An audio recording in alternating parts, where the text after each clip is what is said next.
Mas agora passa-se um mês e pouco depois, ele me disse que essa semana eu tinha que falar de novo sobre o mesmo tema, pela terceira vez, com coisas novas.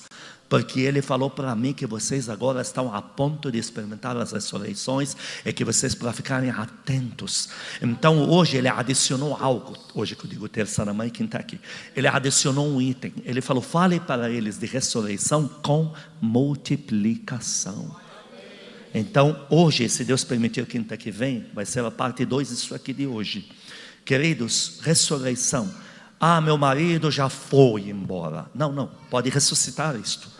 Pastor, o emprego já foi mandado embora. Ressuscite isso. Eles podem te chamar de volta amanhã mesmo.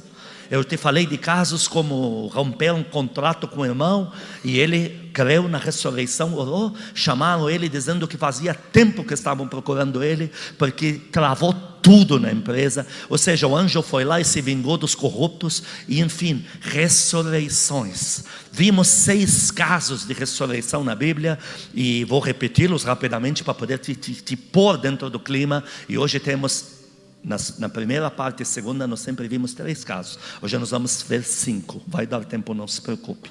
Então, dentro das pregações, parte 1, parte 2, que vimos um mês e meio atrás mais ou menos, nós vimos o caso de Davi em Ziclag, quando roubaram todos os bens, os filhos e as esposas. Era irreversível. Aquilo, irreversível. Choraram a ponto de quase desmaiar, não sobrar fôlego de tanta angústia, porque eles sabiam que era irreversível. Mas Davi, que já era ungido pelo Espírito Santo, orou, e o Espírito Santo falou: vai que você vai recuperar tudo, e ainda eu vou te dar a vitória completa. E aquilo foi uma ressurreição. Outro caso que vimos, Lázaro. Senhor, se o Senhor tivesse aqui, meu irmão não teria morrido. Então, lamentando pelo que passou. Mas de repente o Senhor Jesus diz: não, então a gente traz de volta. Mas como é que você vai fazer? Já são 4 anos, já está putreficando lá, está apodrecendo a carne lá. Ah, não, agora nós vamos trabalhar uma ressurreição, não só de Lázaro. Eu quero que vocês entendam de novo isso, mas de uma situação, de um testemunho. Não é só ressuscitar Lázaro, não. É porque também Lázaro, todo mundo sabia que Jesus era assíduo daquela casa. Se eu não ressuscito Lázaro, a cidade vai se perguntar por muito tempo o que houve, cadê Deus? Mas agora ressuscitei o ente querido e ressuscitei um testemunho na cidade, a situação na cidade. Outro caso foi de o filho da sunamita, aonde morre. Deus tinha profetizado, a sunamita morava do lado do palácio do rei, era muito rica, toda a cidade já sabia do testemunho, e agora ele morre. E quando Deus ressuscita, não ressuscitou só o menino, ressuscitou o testemunho dele e dela na cidade, ressuscitou a situação.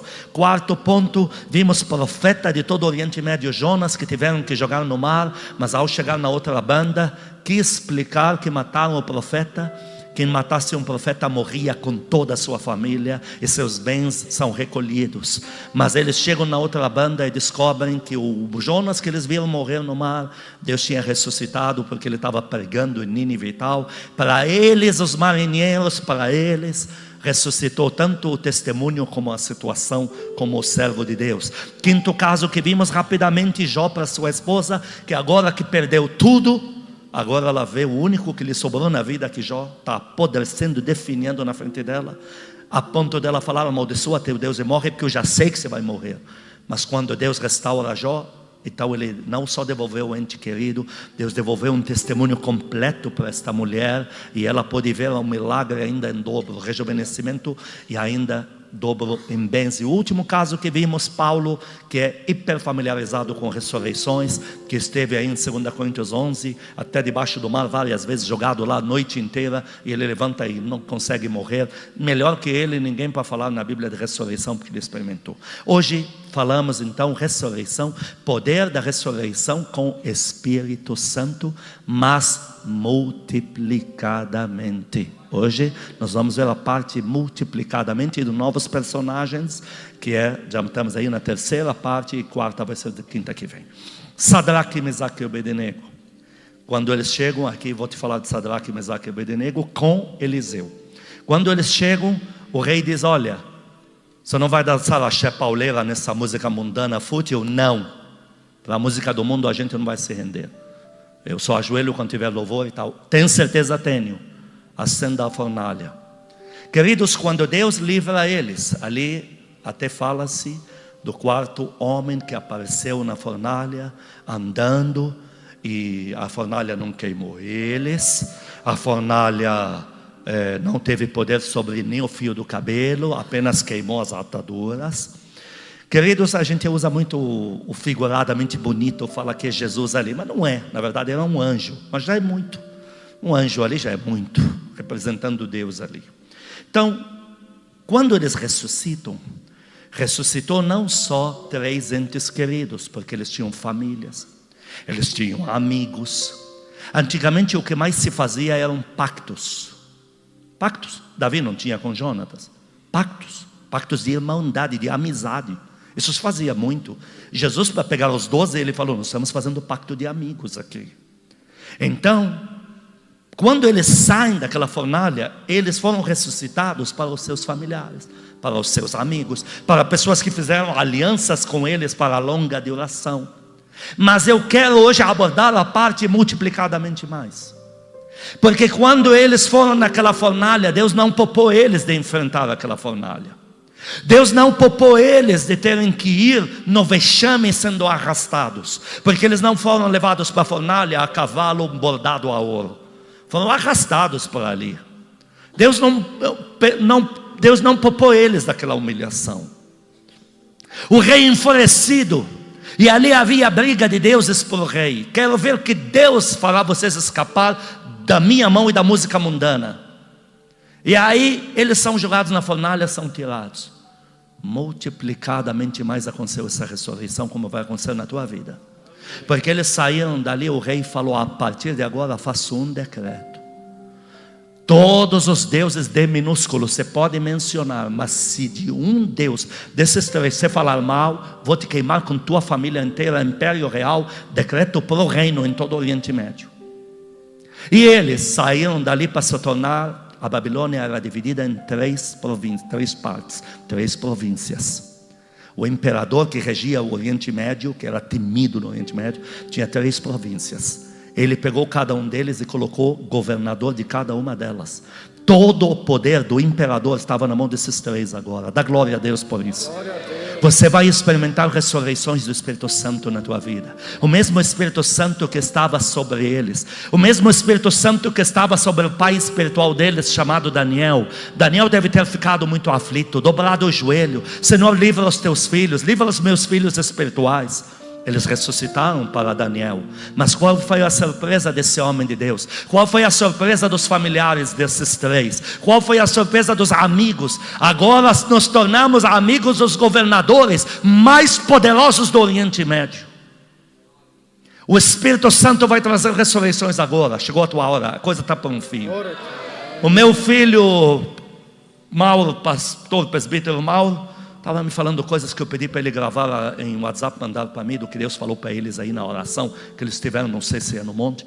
Me pegou uma eletricidade, eu nunca senti isso em toda a minha vida. 30 e tralalá de anos no Evangelho, nunca senti isso. Eletricidade, eu não conseguia ficar quieto. Eu cheguei aqui, meu corpo, eletricidade do que Deus vai fazer agora. Queridos, vocês estão para receber ressurreições de coisas que para vocês estão mortas. O tempo levou, o tempo apagou, o tempo não devolve mais. Mas elas vão voltar ressuscitadas multiplicadamente mais. Sua família vai ver isso, seus amigos vão ver, nós como sua igreja vamos ver isso. Testemunhos vão rolar nesse púlpito aqui.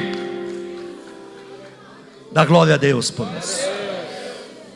Aqui eu incluo Eliseu, porque acho ele no mesmo quadro desses aqui. Quando Eliseu está indo no meio de 2 reis, um que não valia nada, que tinha Israel inteiro na mão, e um que era um homem de Deus lindo, mas por erro está andando com um cara que não valia nada, que era rei de Jerusalém, de um punhado, não era nem de Jerusalém inteira não. A Jerusalém de antigamente era menor ainda do que hoje. Então acaba a água no meio do caminho. E aí o rei que não vale nada diz assim: mas Deus trouxe a gente aqui para nos matar. Ele não falou essa frase à toa. Ele sabia o que ele estava falando.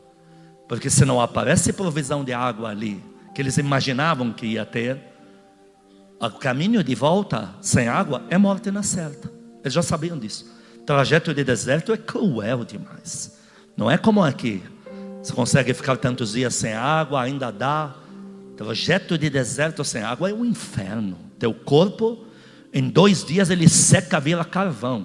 É uma coisa infernal. Então ele sabia que era a morte mesmo. Aí o homem de Deus, minoritário, de um punhadinho, mas o homem de Deus, o rei, eu estou sabendo que tem um profeta, cadê? Por favor. Então com humildade. Aí o profeta, que seria o pai espiritual, aparece. E o cara que não vale nada fala para o profeta: Deus nos trouxe aqui para nos matar. Profeta que ninguém tem sangue de barata nas veias.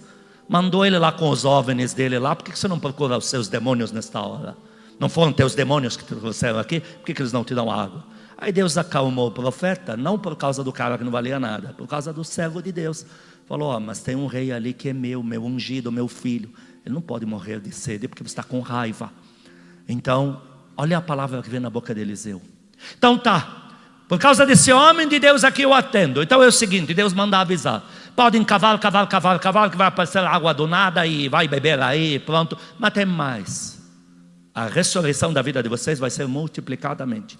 Porque toda a jornada que vocês fizeram para ganhar os inimigos, vão ganhar a vitória por completo. Deus vai dar a vitória por completo. Eles estavam indo para uma arapuca militar. Eu sei, conheço o geográfico, onde eles estavam indo. Eles iam virar um franguinho na mão dos inimigos, porque o número era de 10 a 200 por 1 de numerologia do outro lado. Deus falou: não quero saber, multiplicadamente. Vai vir colheita, vai vir guerra vitoriosa, vão voltar. E para ver se você que não vale nada, se você se converte também. Queridos, por um rei minoritário, que não representa nada naquele quadro, e por um profeta ainda com raiva, porque os dois se alinharam, Deus ressuscitou tanta gente, liberou tanta vitória. Muito mais para nós aqui, que a gente não anda saindo no palavrão, nem no tapa um com o outro, tudo unido. Muito mais para nós que estamos experimentando a ressurreição de Deus. Eu estou te dando a palavra da Bíblia aqui, não é a minha, a da Bíblia, que vai ver ressurreição na sua vida pelo Espírito Santo, multiplicadamente mais, que vai sacudir o inferno e a vitória vai ser dada por completo para você. Eu queria imaginar o exército inteiro voltando para Israel. Queria imaginar o exército voltando para Israel, com a cabeça do inimigo na mão, com os inimigos destruídos, cheios de recursos, e eles contando para suas famílias: estávamos mortos no meio do deserto. O desespero era total, fatal, unitário, unânime. Mas Deus não só nos ressuscitou com água que apareceu do nada, como ainda nos deu óleo que na mão. Voltamos vitoriosos e temidos naquelas bandas que a guerra era invencível. Agora você aplaude a Deus. Então, como tínhamos visto 6 casos, esse foi o 7º de Sadraque, etc., com Eliseu. Vamos para o 8º. Queridos, o profeta Jeremias foi colocado no poço. Já em breve vou te pregar sobre os 3 que estiveram no poço. Você tem José esteve no poço, Jeremias esteve no poço. Tem 3 que estiveram no poço. Um na cova, que é Daniel, etc. Então, você tem o profeta Jeremias, que profetizou assim, porque o rei, aquela turma que regia a nação, e os caras que cuidavam do templo não valiam nada. Nessa época de Jeremias, isso você não vai saber lendo a Bíblia, mas se você vê pelos livros apócrifos e vê pela cultura, você vai saber disso.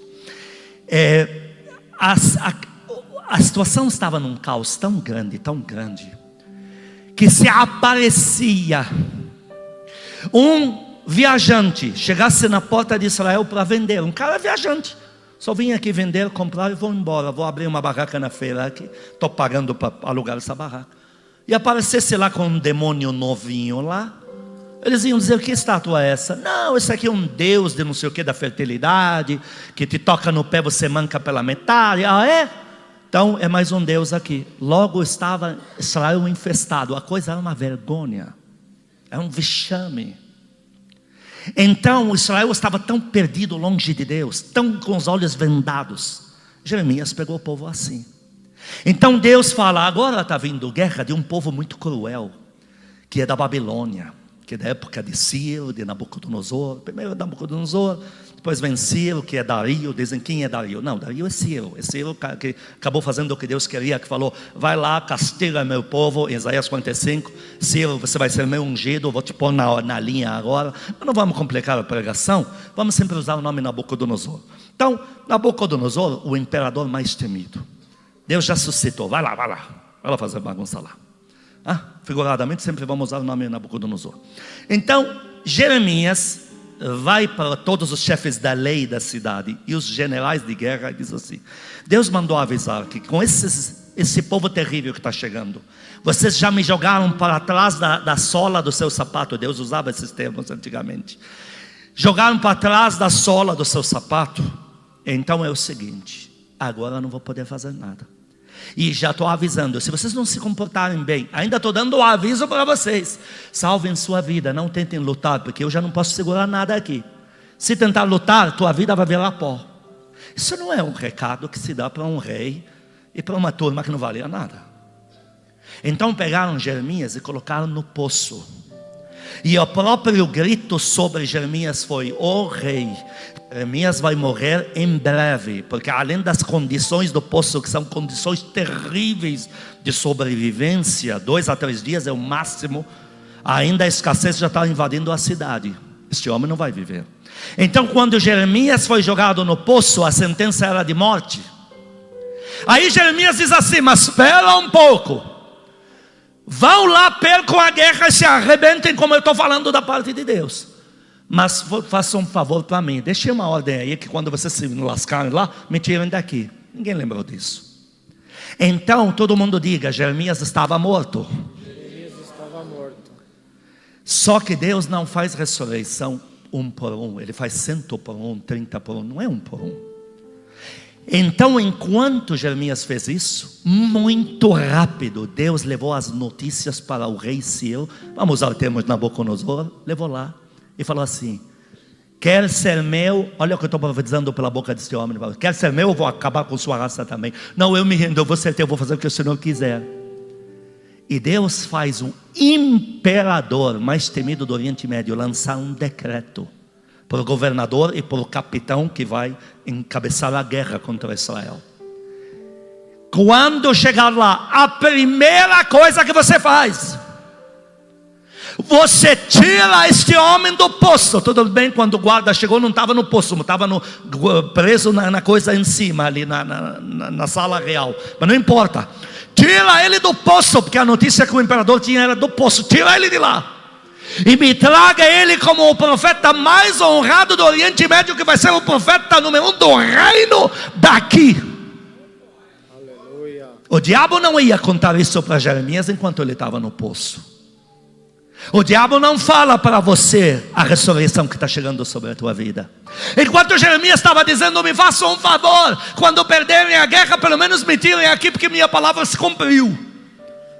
O Jeremias não sabia que o imperador do Oriente Médio inteiro estava emitindo um decreto com o anel do imperador, dizendo: me tragam ele sobre cavalo de ouro, sobre carruagem de ouro, com coisa real, porque ele vai entrar aqui, porque era assim que eles tratavam os profetas. Traga os profetas, que eu falo, os caldeus, os profetas, os servos dos demônios, eles punham ele sempre em coisa dourada.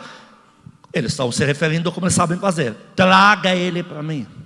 Eu queria estar lá com uma câmera de vídeo, com um celular para filmar Jeremias sendo tirado, não da cova, porque ele já tinha saído um pouco antes, quando chegaram a turma, mas eu queria estar lá para filmar ele olhando os inimigos, e o número 1 capitão, abaixo do comando do novo governador que vai reger Israel para o imperador dos caldeus, falando assim, se ajoelhando, porque eles faziam isso, se ajoelhando como se fosse um deus.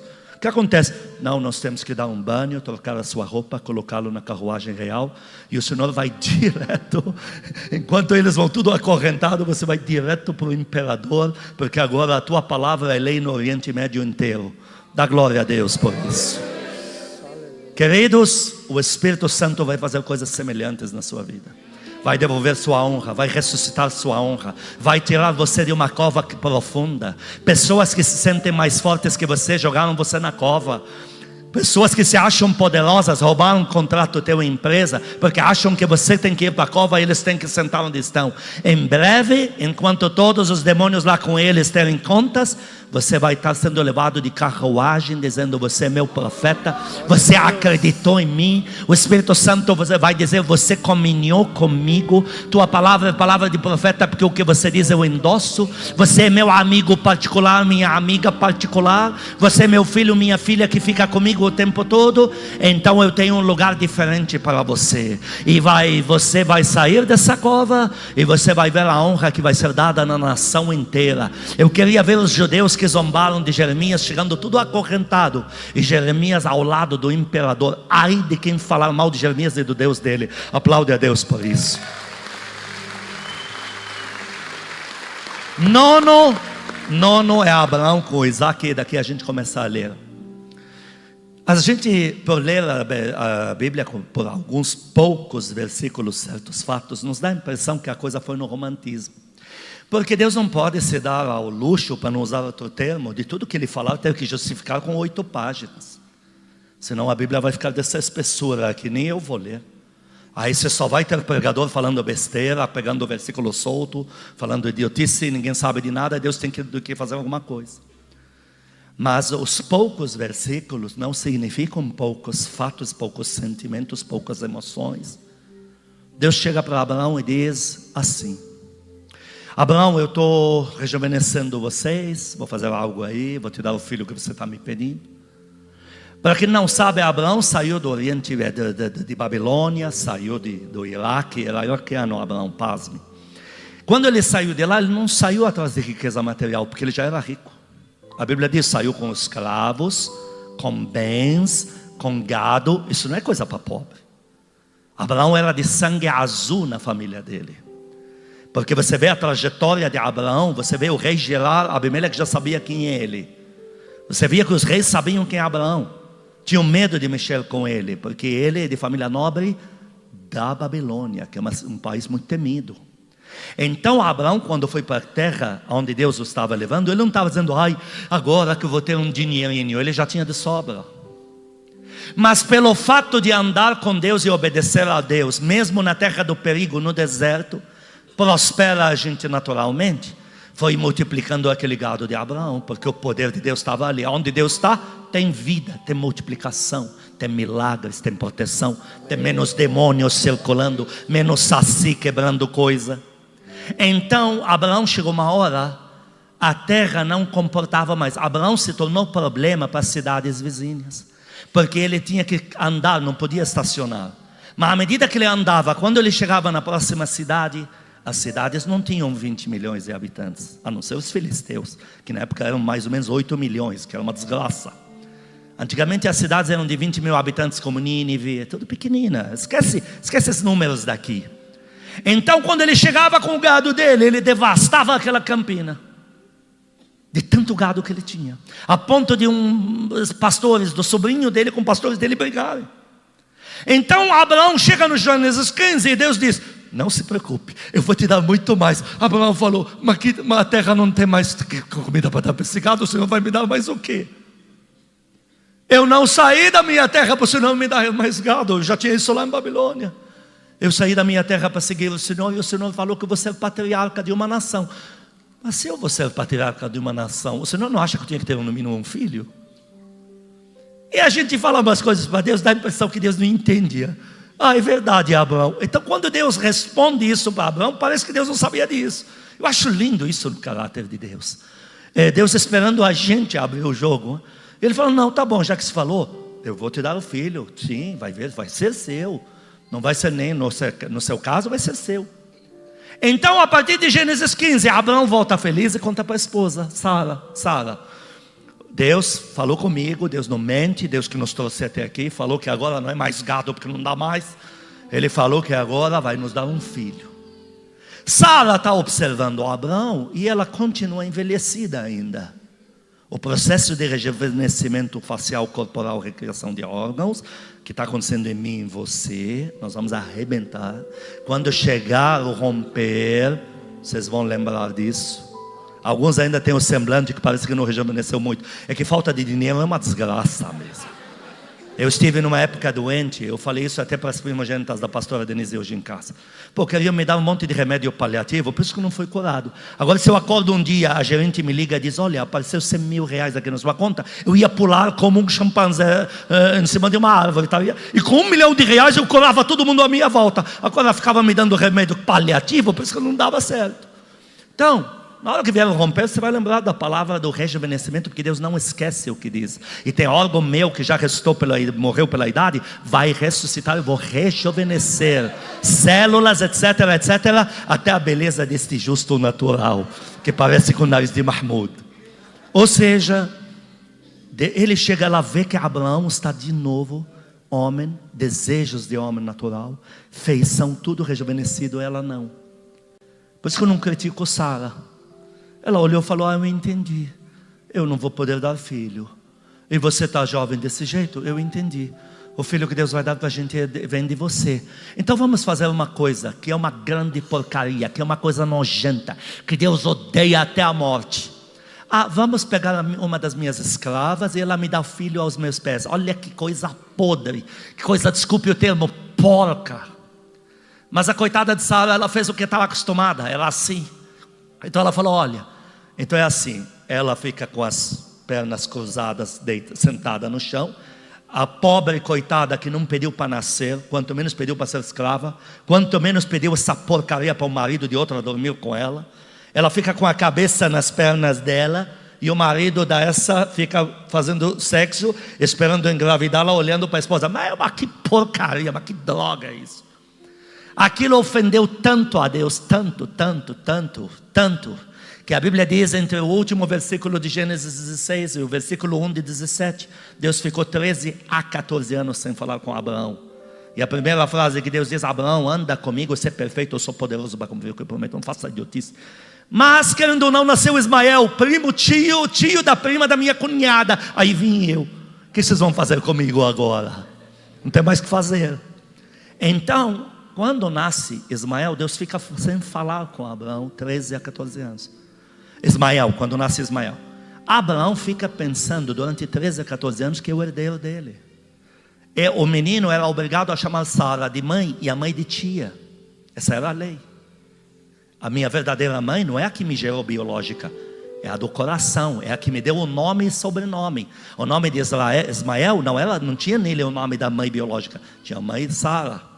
Era assim a regra. Olha que porcaria, que droga.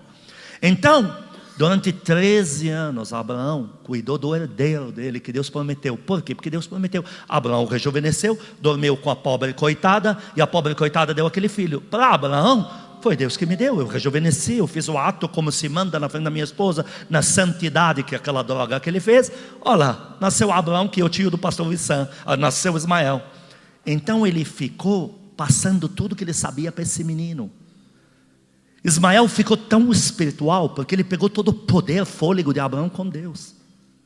A Bíblia diz que quando Deus deu o pacto da circuncisão para provar que eles andam com Deus, diz que naquele dia Abraão com Ismael do lado dele foram circuncidados. Isaac nem existia ainda. Então na cabeça de Abraão, ele é o herdeiro, ele é o escolhido, ele já fez o pacto da circuncisão porque ele já tem pacto com Deus. Quando Ismael foi liberado, Deus falou, o anjo falou, ele vai ter 12 filhos. E ele, Ismael, teve 12 filhos e colocou nos 12 nomes bíblicos: adorador, servo de Deus, lugares altos. Então um dia Deus aparece por umas brigas lá e diz: libera o menino e a mãe dele. A promessa não é com eles. Da linhagem dele eu vou salvar um pastor árabe, aí eu vou mandar para o Brasil, mas o resto eu não sei não. Ele tirou ele daí. Abraão ficou com tanta raiva, com tanta decepção, que pelo ato ele provou para nós as suas palavras. Deus, você quer matar ele? Então tá, então vou matar de vez.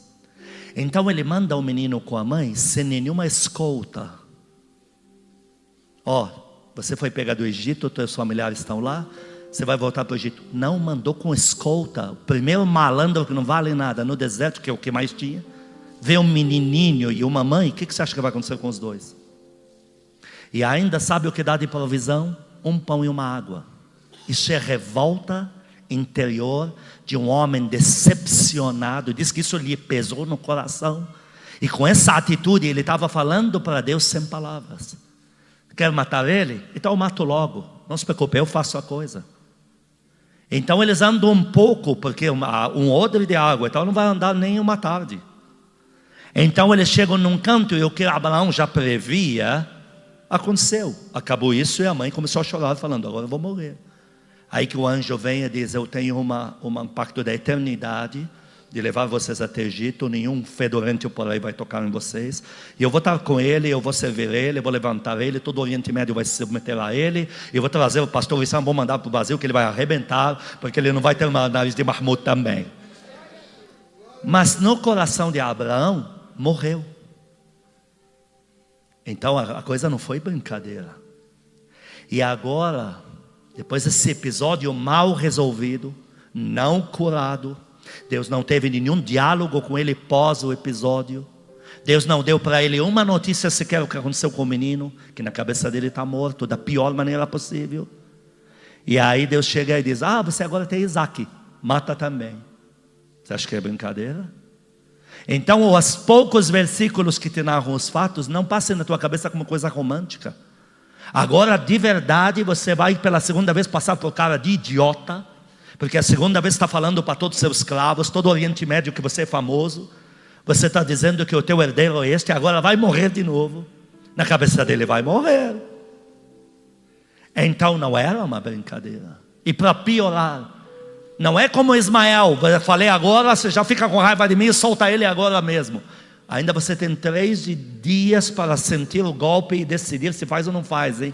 Quero aquele monte lá, que é 3 dias para ver se você faz. O que Deus se alegrou com Abraão, com a obediência, não é só o querer matar o menino, é 3 dias para desistir. 3 dias com raiva de tudo e de todos, e ele indo ao trajeto. Então aquilo não foi brincadeira. Aquilo era um segundo Ismael indo para a guilhotina. Só que o primeiro você liberou dando água, esse morre na tua frente com um facão, a tua mão vai fazer isso para mim.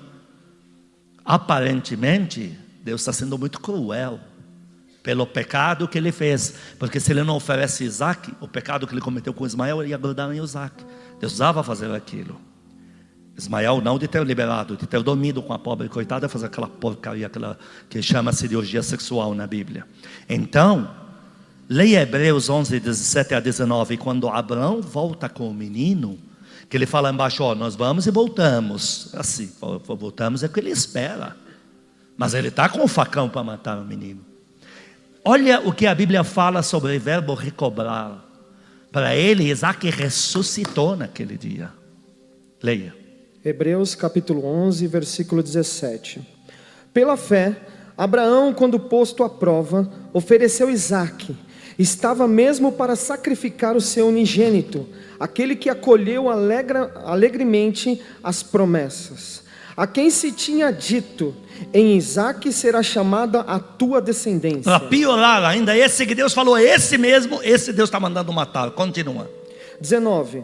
Porque considerou que Deus era poderoso até para ressuscitá-lo dentre os mortos. Todo mundo diga ressurreição.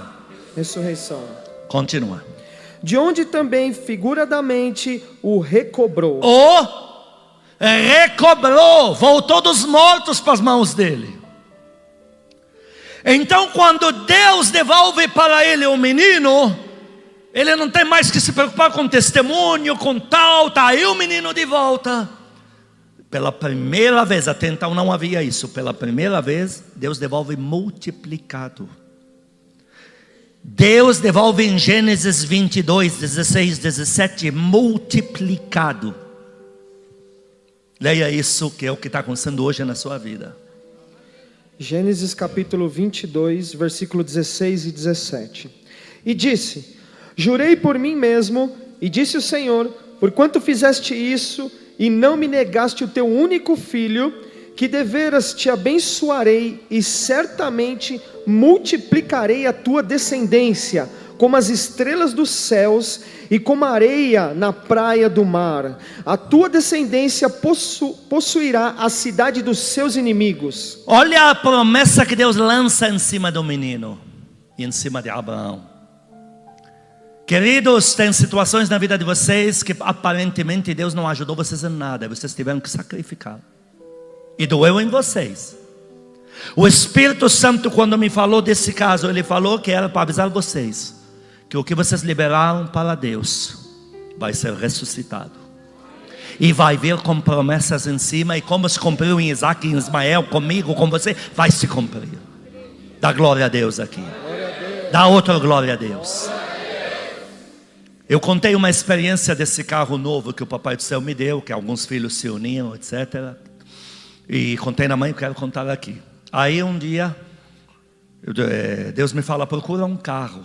E eu não queria procurar um carro, porque já disse, quando tem dinheiro sobrando, a gente não precisa nem procurar. A gente liga, eles chegam na porta. Mas na época que você está contando assim, não muito por cima da carne seca, eu já tinha meu Opala, eu tenho um carro de rico, 3 carros, uma Carva 91, um Opala 92 e um Passat 77. Mais um carro. Deus falou, procura. Assim me deu um negócio. E eu sei quando eu estou sendo sensível espiritualmente. Então eu falei, vou procurar. Aí eu procurei, olhei. Aí um dia eu estava orando, não sei se foi aqui, creio que foi aqui, depois do culto, como vamos fazer daqui a pouco a gente ora. Eu cheguei em casa, eu tinha falado para a pastora, olha, Deus falou para procurar um carro, eu acho que esse aqui, eu quero esse aqui. Falei para ela. Aí eu saí daqui, me deu um paura, um negócio. E eu cheguei, não quero. Esqueci, falei, não quero, acabou. Não quero carro. Para que carro? Não quero carro, não preciso de carro. Aí dormi. Foi na quinta, foi aqui. Sexta de manhã, estou acordado. Tua pastora deve estar falando árabe, já não entendo mais nada. Aí Deus me fala, procura o carro outra vez. Aí, poxa. Aí fui abrir na página que eu já tinha salvo ali. Aí apareceu um carro, que é muito bom, etc, etc. E anda bem, então para um árabe que está com pressa. Aí pá, acendeu assim. Acendeu. Aí tua pastora acordou, falei, retiro tudo que eu disse ontem de bobagem. Se for o carro que Deus vai me dar, é esse aqui. Então, na segunda-feira, o carro estava encostando numa plataforma na porta de casa. Se eu gostasse, fica, se não gostar, leva. Imagina se eu não vou gostar. Aí eu fui falar com Deus. Eu falei para a tua pastora, ela nunca me viu tão feliz num carro na minha vida como agora. Eu já tive vários carros novos, ela sabe disso. Nunca. Esse é um amor por esse carro. Porque eu fui falar com Deus. Eu nem falei para ela essas palavras. Falei na terça, ela está ouvindo pela primeira vez aqui. Eu fui falar com Deus. Eu falei, mas Senhor, para que esse negócio justo agora? Espera eu romper, a gente compra tudo que é carro novo de uma vez. Compra até um que faz dinheiro, inclusive. Aí Deus falou assim para mim, e é isso que eu quero que você guarde hoje para você. Ele me falou, você já me deu carro novo, mas não bom como esse. Inclusive, quando estávamos aqui, viemos para esta reforma, eu tinha um Mercedes 0 km, ano 2007, 0 km, E350. Eu coloquei e veio essas paredes, você está vendo aqui. Paredes, lâmpada, viu tudo isso aí. Tinha outro, tinha 2 jet ski. Eu estava bonito, que eu vou te falar. Que culpa eu tenho? Isso não é pecado. Aí, demos tudo, ela também deu tudo. Então, Deus me deu um bem melhor do que aquele Mercedes 2007, pela própria idade do carro e pelo avanço tecnológico e tal. Eu experimentei, eu vi, bem melhor. E aí, ele falou para mim, esse momento tinha que chegar. Esse momento de haver um carro melhor que aquele, tinha que chegar.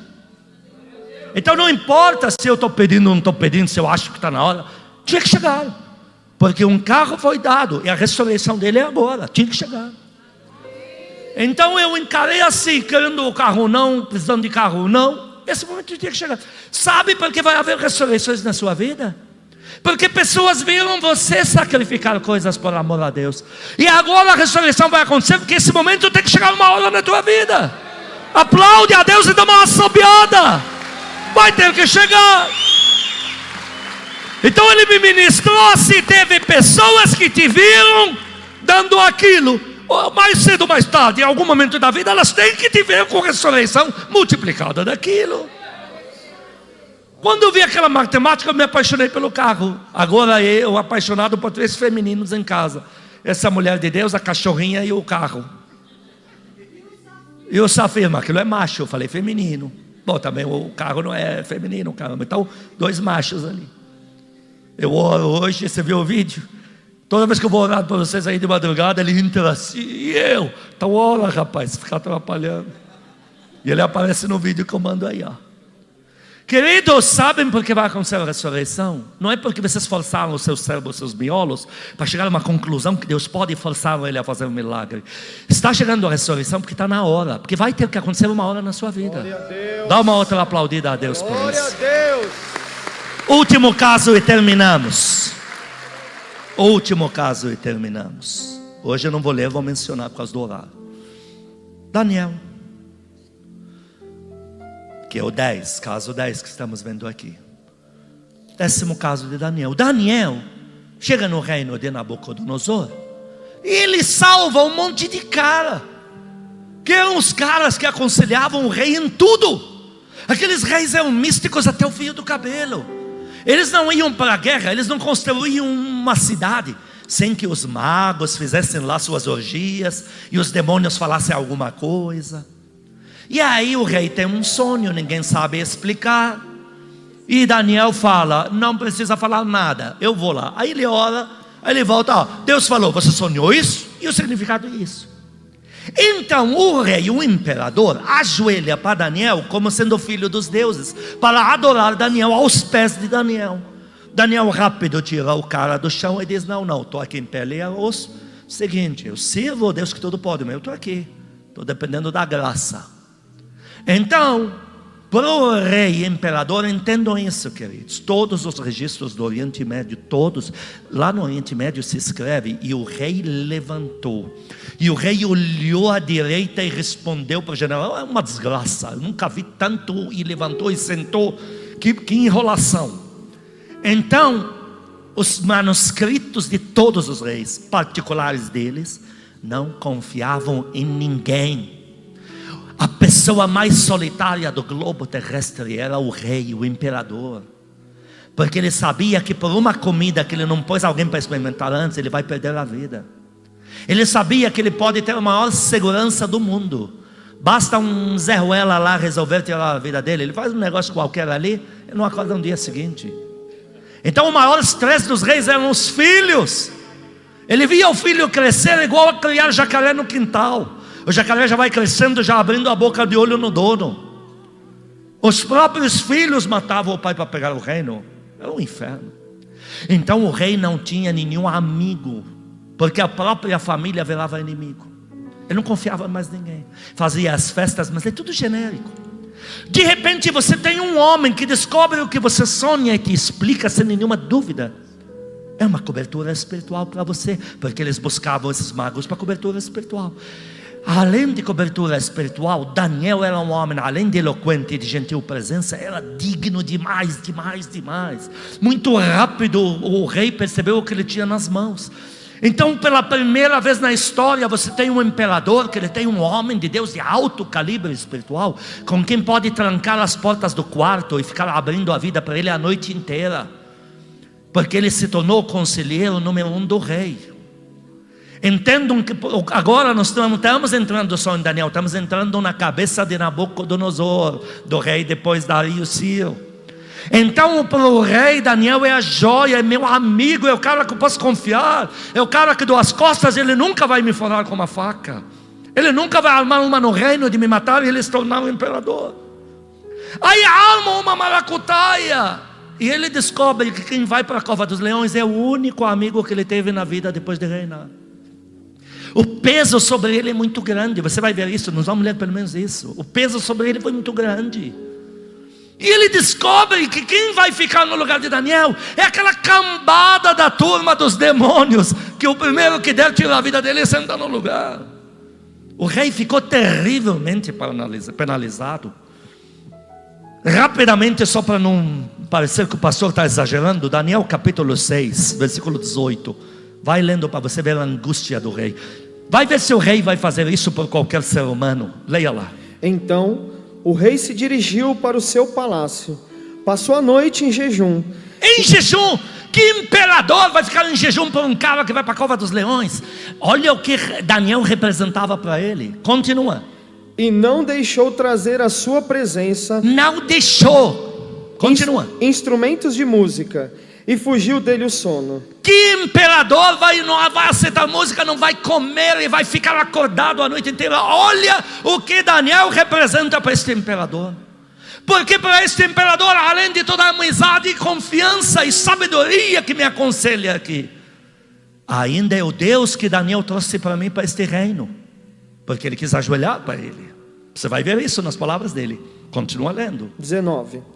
Pela manhã, ao romper do dia, levantou-se o rei e foi com pressa à cova dos leões. Qual imperador na vida não vê a hora que o sol apareça para dizer já virou a noite, então já posso ir lá, e vai correndo, não comeu, não dormiu. A primeira coisa que faz é ir correndo aonde. Imagina o que Daniel não representa. E olha a frase dele. Chegando-se ele à cova, chamou por Daniel com voz triste. Com que voz? Todo mundo diga triste. Triste. Então nós estamos tratando de um caso peculiar aqui a história.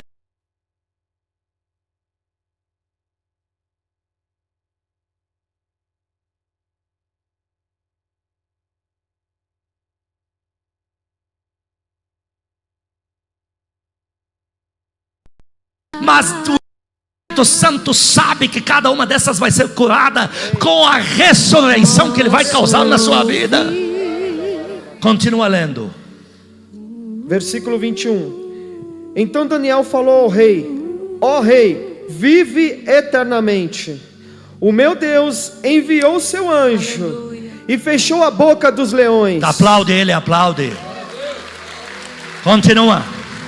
Para que não me fizesse dano, porque foi achada em mim inocência diante dele. E também contra ti, ó rei, não cometi delito algum.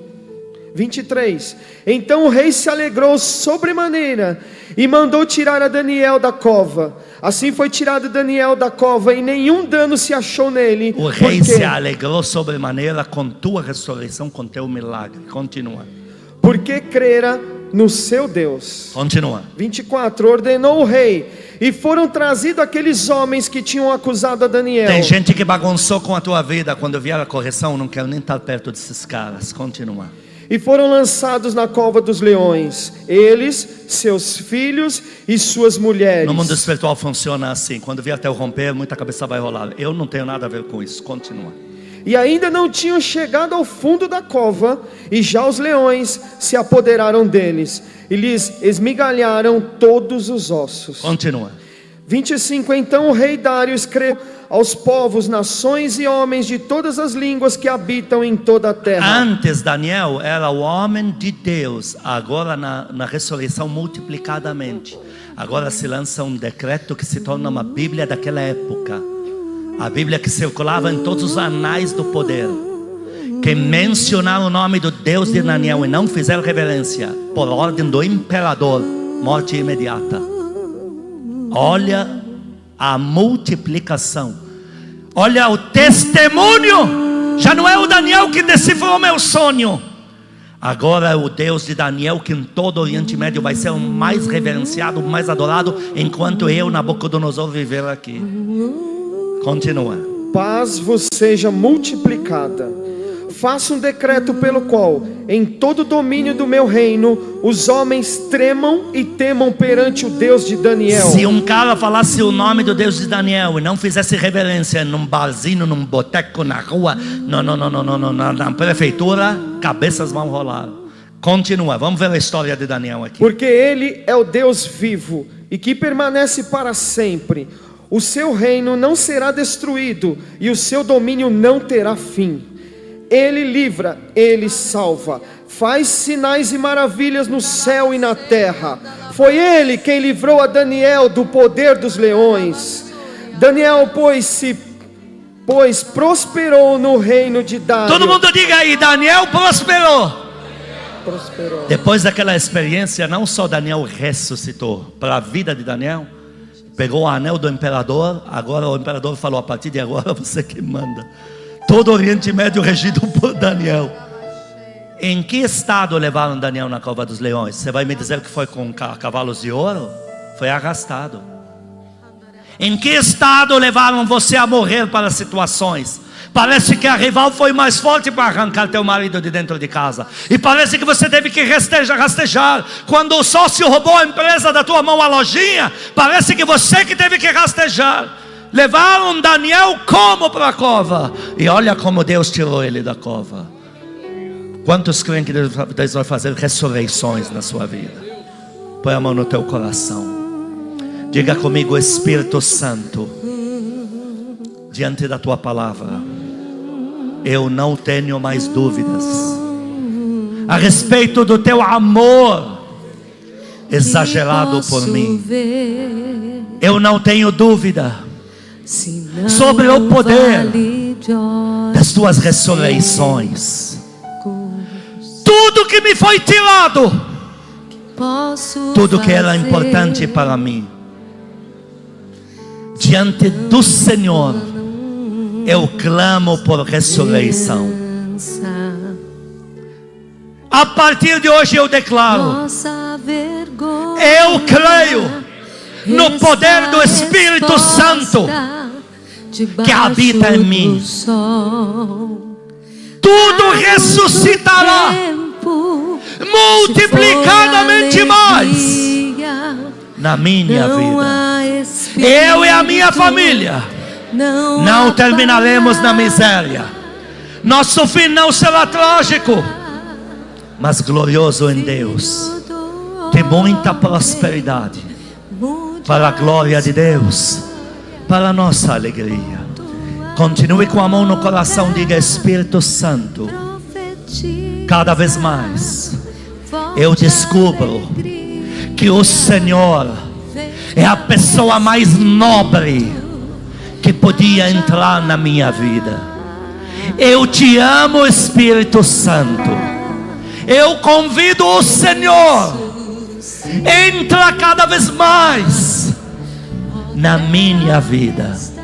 Me enche da tua presença. Cuida de mim. Me ensine a andar. Eu te amo. Não tenha medo de errar. Há 8 meses que você ouve falar dele. Há 8 meses que você vem aqui na quinta sabendo que nós vamos falar dele. Você veio. Então não tenha medo de errar. Diga: eu te amo de paixão. Eu te amo com todas as minhas forças. Aplaude ele, aplaude. Amém, amém. Canta esse louvor com a pastora. Amém.